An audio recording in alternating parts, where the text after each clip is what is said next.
नमस्कार, आप देख रहे हैं नेक्स्ट 9 न्यूज। मैं तुषार आपके साथ। भारतीय जनता पार्टी ने 2024 के इलेक्शन को देखते हुए, लोकसभा इलेक्शन को देखते हुए अपना सबसे बड़ा ब्रह्मास्त्र जो है वो निकाल दिया है, यानी कि यूसीसी यानी कि यूनिफॉर्म सिविल कोड, जिसे हिंदी में समान नागरिक संहिता भी कहा जाता है। आपको बता दें कि भारतीय जनता पार्टी के 20 से 25 साल पहले से ही तीन चीजें उनके पत्र में यानी कि उनके मैनिफेस्टो में प्रमुखता से रही है। पहला, राम मंदिर बनवाना, जो बन चुका है। दूसरा, धारा 370 हटाना, जो भी हट चुकी है। और तीसरा, पूरे देश में यूसीसी यानी यूनिफॉर्म सिविल कोड को लागू करना। अब उसको उठा लिया गया है और 2024 के लोकसभा इलेक्शन के मद्देनजर जो है इसका इस्तेमाल किया जा रहा है। और ऐसी भटकलें लगनी शुरू हो गई हैं कि ये अब लागू जल्द ही हो सकता है, क्योंकि उत्तराखंड में एक तरफ इसको लेकर जो बिल है, जो ड्राफ्ट है बिल का, वो तैयार किया जा चुका है, जिसको 15 जुलाई को जो पुष्कर सिंह धामी, जो उत्तराखंड के सीएम है, उनको सौंपा जाएगा और वो फिर इसका रिव्यू करके आगे की कार्रवाई करेंगे। साथ ही भोपाल की रैली से जब प्रधानमंत्री नरेंद्र मोदी ने यूसीसी का मुद्दा उठाया और इसको देश में लागू करने को सही बताया, तब इसको लेकर और भी ज्यादा चर्चाएं जो हैं वो तेज हो गई। लेकिन उसके बाद से ही सभी विपक्षी दल जो हैं उन्होंने प्रधानमंत्री नरेंद्र मोदी, बीजेपी को निशाना साधना शुरू कर दिया यूसीसी को लेकर कि यूसीसी हमारे देश के लिए सही नहीं है, हमारी देश की डाइवर्सिटी, विविधता के लिए सही नहीं है, क्योंकि हमारे देश में अलग अलग धर्म के लोग रहते हैं। अब यूसीसी आने से ये सारी विविधताएं जो है ये खत्म हो जाएगी। अब इसी कड़ी में गुलाम नबी आजाद का भी बयान आया है और उन्होंने भी बोला है कि ये जो यूसीसी लागू करना है, ये धारा 370 हटाने जितना आसान काम नहीं है। आपको बता दें कि यही चीज जो है वो हमारे भारतीय राजनीति के जो सबसे बड़े रणनीतिकार हैं प्रशांत किशोर, उन्होंने भी कहा था कि 370 हटाना एक तरीके को माना जा सकता है कि इसके मुकाबले आसान रहा हो, क्योंकि 370 हटाना सिर्फ जम्मू कश्मीर से हटाना था, उससे देश की लोगों की उतनी तरह से भावनाएं नहीं जुड़ी थी या वो देश के सभी लोगों को इफेक्ट नहीं कर रहा था। लेकिन जो यूसीसी है वो देश के सभी लोगों को जो है वो इफेक्ट करेगा और इसी के चलते ये उतना आसान नहीं है जितना धारा 370 हटाना माना जा रहा था। तो ये बहुत मुश्किल होने वाला है और यही सेम बात गुलाम नबी आजाद ने भी कही है।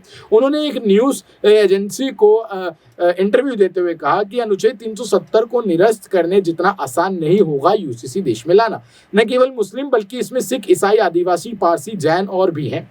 एक ही समय में इतने सारे धर्मों को नाराज करना किसी भी सरकार के लिए अच्छा नहीं होगा और इस सरकार को मेरी सलाह है कि उन्हें ऐसा कदम उठाने के बारे में कभी नहीं सोचना चाहिए। जी हाँ, उन्होंने साफ इनकार किया है यूसीसी को देश में लागू करने से।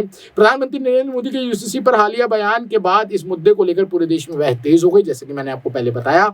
All India Muslim personal law board ने भी इस कदम का विरोध किया है। इस मामले पर चर्चा के लिए मुस्लिम पर्सनल लॉ बोर्ड ने गुरुवार को कांग्रेस अध्यक्ष मल्लिकार्जुन खड़गे, एनसीपी प्रमुख शरद पवार और महाराष्ट्र के पूर्व मुख्यमंत्री उद्धव ठाकरे से मुलाकात की थी। इसके बाद मुस्लिम पर्सनल लॉ बोर्ड के प्रवक्ता ने कहा था कि कांग्रेस ने आश्वासन दिया है कि जब यूसीसी संसद में बहस के लिए आएगा तो पार्टी उनकी चिंताओं को जो है वो संज्ञान में लेते हुए वो प्रतिक्रिया देगी, यानी कि जब वो संसद में आएगा तो उसकी जो भी प्रक्रिया होगी वोटिंग की, उसमें सभी के इनके जो मत विमत है और जो चिंताएं उनको ध्यान में रखा जाएगा। लेकिन क्या अब ये यूसीसी देश में जल्द लागू हो जाएगा? इस पर एक बहुत बड़ा सवाल बना हुआ है, क्योंकि हर तरफ से यूसीसी को लेकर एक बहुत बड़ा दल है जो इसके पक्ष में खड़ा नजर आ रहा है, लेकिन एक बहुत बड़ा एक और दल है जो इसके विपक्ष में खड़ा नजर आ रहा है, जो नहीं चाहता कि ये लागू हो, क्योंकि अगर ये लागू हो जाएगा तो सभी धर्मों को ये इफेक्ट होगा। मैं आपको बता दूं कि सिर्फ मुस्लिम, सिख, ईसाई ही नहीं बल्कि हिंदू संगठन, कई हिंदू संगठन भी ऐसे हैं